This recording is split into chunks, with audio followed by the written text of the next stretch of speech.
Okay, I'm going to go through, I don't see all of the candidates here, but I did see Fred Karger. Fred, where are you? Did we come up?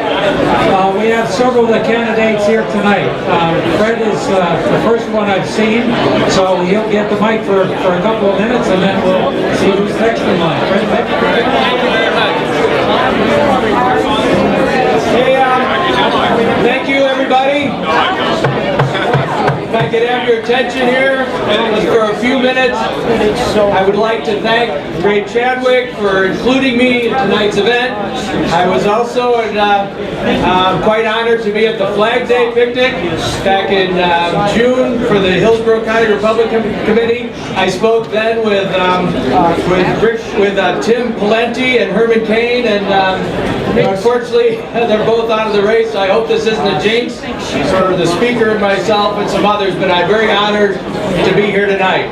And I am still in the race for president.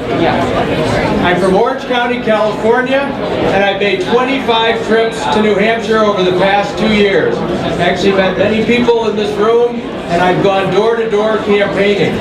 I've leased a house in Manchester, and according to WMUR, I've spent more days in the Granite State than any other candidate. In fact, I spent twice as many days as Mitt Romney and John Huntsman over the last 2 years. And I won the college Republican straw poll at St. Anselm's College. I've been working very hard to get younger people involved in the Republican Party. I beat Mitt Romney by 5 votes, which is about his margin of victory at the Iowa caucus. I've walked door to door every Saturday with a whole troop of people, a bagpiper, all over New Hampshire, giving away our Fred Frisbees, which we have out at our table today. We ran the first commercials in New Hampshire. We hired the first staff, and I'm the first candidate to file with Secretary Bill Gardner in person on October 17th to run for President of the United States and be on the New Hampshire ballot. I've spent over 30 years as a political consultant and ran a small business in the private sector. I've worked on 9 presidential campaigns, including President Gerald Ford, George H.W. Bush, and President Ronald Reagan. Governors Mitch Daniels and Haley Barbour were also political consultants like I was, and they of course have been very sought after to get into the game and the campaign this time. I knew them well during the President Reagan years.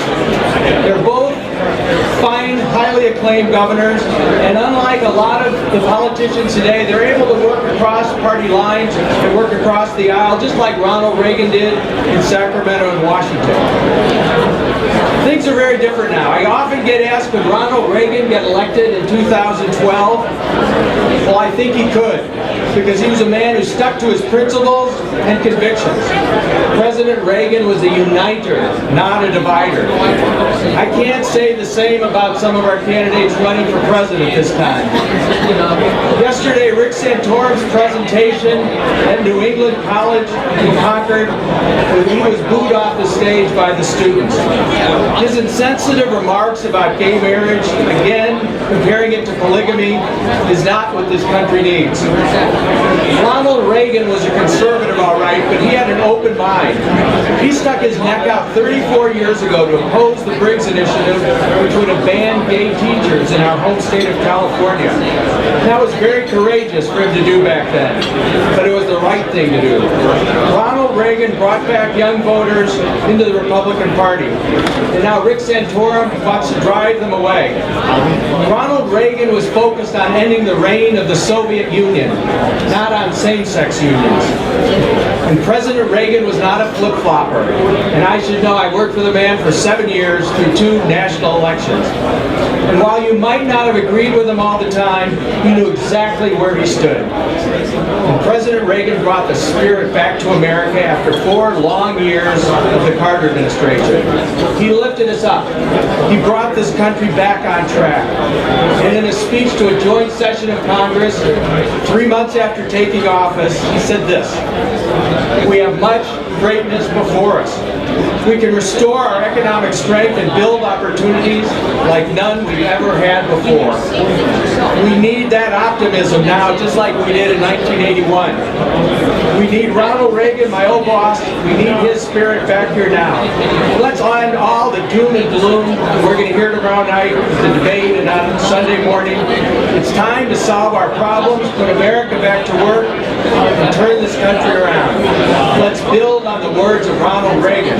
We have much greatness before us. Thank you very much. It's been an honor and a privilege. Don't forget to vote on Tuesday.